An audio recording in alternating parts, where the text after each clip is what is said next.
Is that sort of strictly game plan, like we help when his feet touch the paint or whatever it is, or is it more instinctual and trusting the guy behind you is going to make the next rotation? It's a little bit of everything. Joe kind of gives us the freedom to trust our instincts, and then we also know that if someone gets beat, someone's going to have your back, and we just fly around after that. So just a little bit of everything, and just competing at a high level. Over here on the left, Ryan with iHeartMedia. Up 8. The lead's been cut to 8 in the third quarter. With Dallas in that spot, what did you guys do to kind of set yourselves in that moment after they're in that run? Yeah, I think we just took a breath, stayed together, stayed composed, and just kind of got good looks offensively, moved the ball, able to get good looks, and I feel like that close to the third was huge. Kind of just put them away, kept the distance. Credit to the guys that are out there just staying together, getting stops defensively, and then making the right reads offensively. Externally, there was a lot of focus on what Kristaps was able to do tonight. What did you guys think internally about what his performance is going to look like, and how did it meet expectations? What did you see? Yeah, you never really know. Coming back from injury, we just seen him, all the hard work he's been putting in, but you never really know, and to miss all that time to come back for the finals. But he was unreal today, and it's nice to have him back. next row back on the left. Hey there, Derrick. Nick Galley, Field Level Media. Obviously a dominant win for you guys tonight.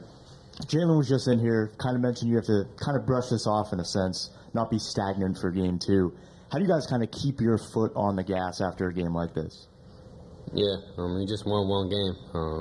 We know they're going to be better. I think we've seen it in the playoffs this year. They've lost game ones, and they came back and played better. So it's just one game. We got to learn from it. We got to grow and understand that we're going to need to play a lot better game two. Again on the left, next row back, Dave. Derek, Dave McMahon with ESPN. You guys, as a franchise, retooled the roster since the finals against the Warriors. You had a guy like Kristaps, just at 7'2" with his skill set. What does he bring to the table when he's clicking the way he did tonight? Yeah, he's a matchup nightmare. Even when you play good defense, he doesn't really see you. He's been unreal just watching him all year.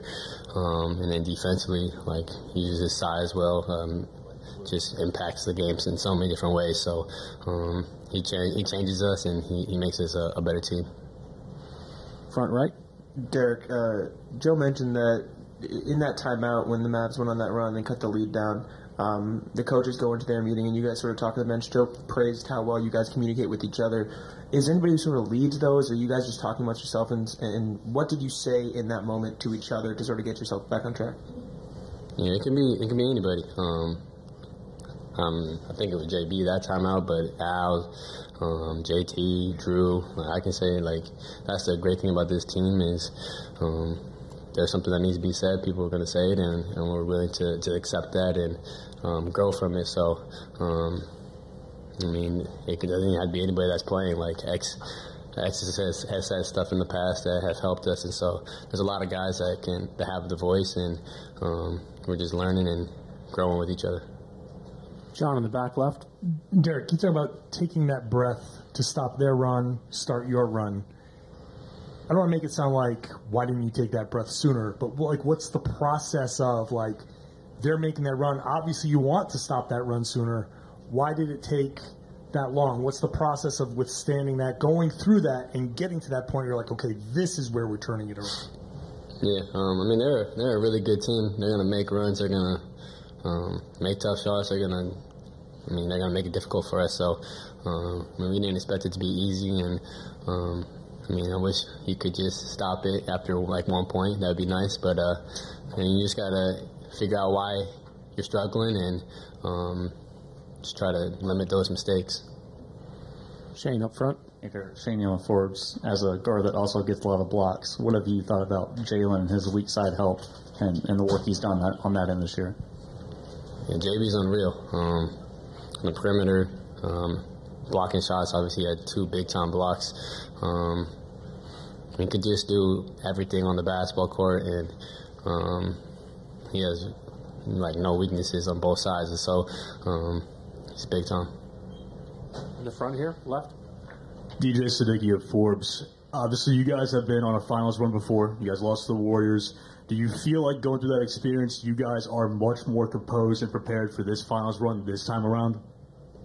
Yeah, I think anytime you go through something like that and all the experience that we've gathered through, like the ups, the downs, like all that has just helped us to be a better team. And so we've learned from everything, and like this core group has been together through a lot of adversity, so I definitely think it helps.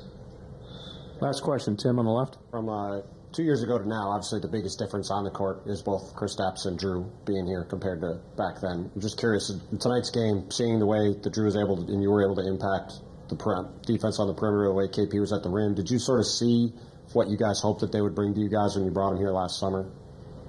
Yeah, I mean, those two are unreal. Great players, great teammates, and they just do so many little things for us on both sides of the basketball. So it's amazing having them as our team, on our team. Thank you, Derrick.